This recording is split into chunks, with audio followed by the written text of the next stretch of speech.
আল্লাহ এতগুলি আলেম ওলামার হাত, এতগুলি মাসুম বাচ্চার, অনেক হাজী সাহেবেরা হাত তুলেছে। আল্লাহ ভিক্ষা চাই আল্লাহ, খালেদা জিয়ার জন্য আমরা আল্লাহ দুনিয়ার ডাক্তারের চিকিৎসা তখন শুরু।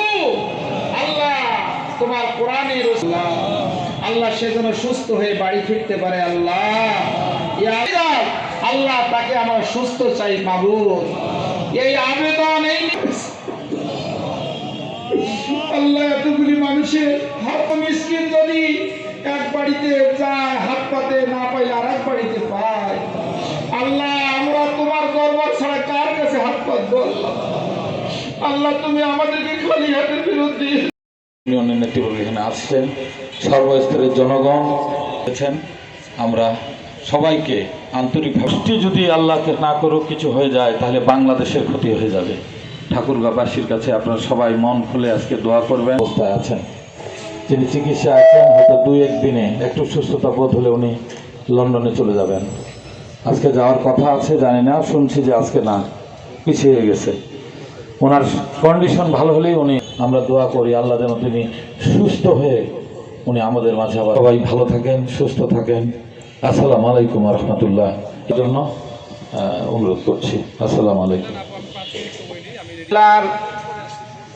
বিএনপির নেতৃবৃন্দ, বিভিন্ন প্রাণপ্রিয় দিনদার ইমানদার মুসল্লি ভাইয়েরা, গেলাম সেখানে জনাব তারেক রহমান আলজেরিয়ার রাষ্ট্রদূত সেখানে ছিল। আল্লাহ আলেম ওলামাদের সমাবেশ, তাতে আমি দেখেছি যে প্রতি পীর মাশায়েখ আলেম ওলামা সকলের এখনো আছে দেশনেত্রী বেগম খালেদা জিয়া। তিনি যদি আমাদের মাঝে সুস্থ থাকেন, এটা আমাদের বড় নেয়ামত। কি বলেন?